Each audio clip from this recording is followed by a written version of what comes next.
La question qui se pose, c'est est-ce qu'il y a moyen d'échanger de l'amour avec vous? Alors, je m'appelle François Cervantes, je suis auteur, metteur en scène et directeur d'une compagnie que j'ai créée et que je continue à diriger. Alors, je suis aux Libertés parce qu'il y a la présentation du spectacle Shahada, dont j'ai fait la mise en scène et l'adaptation du texte. Et je viens retrouver mes camarades, voir le spectacle, voir comment il a évolué. Et retrouver cette maison où on a déjà joué pas mal de spectacles et c'est toujours un plaisir de revenir.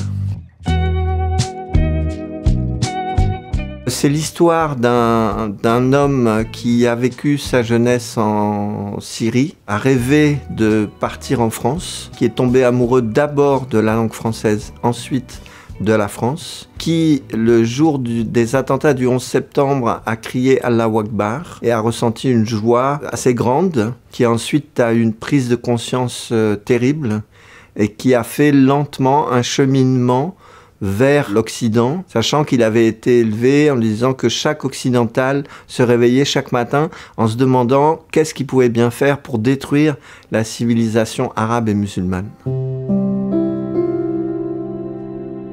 Ça veut dire témoignage, profession de foi, mais essentiellement témoignage.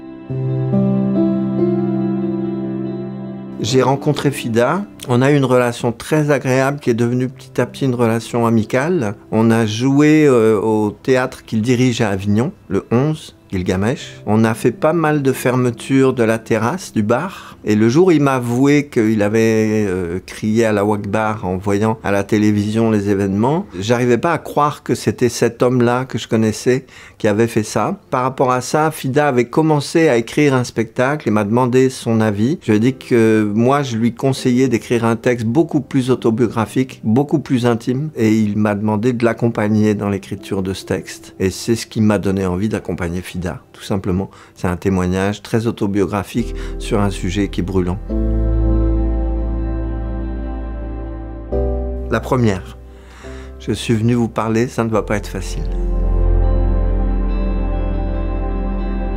La parole est entièrement directe vis-à-vis du public. C'est-à-dire que le public n'est pas un public de théâtre qui assiste à un drame, c'est l'objet même de l'adresse. Donc le moment du théâtre, c'est pas un moment que de témoignage, c'est aussi un moment d'échange. C'est une opération chimique à laquelle on assiste en direct et qui compte beaucoup pour Fida.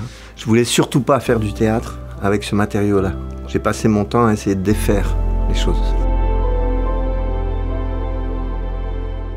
C'est le fait que même avec quelqu'un qui, dans nos fantasmes, est une personne avec qui on a des rapports irréconciliables, on éprouve une émotion forte, que nous sommes tous proches les uns des autres et qu'il y a un certain nombre de fantasmes qu'on a engrangés en nous qui nous rendent ennemis les uns des autres.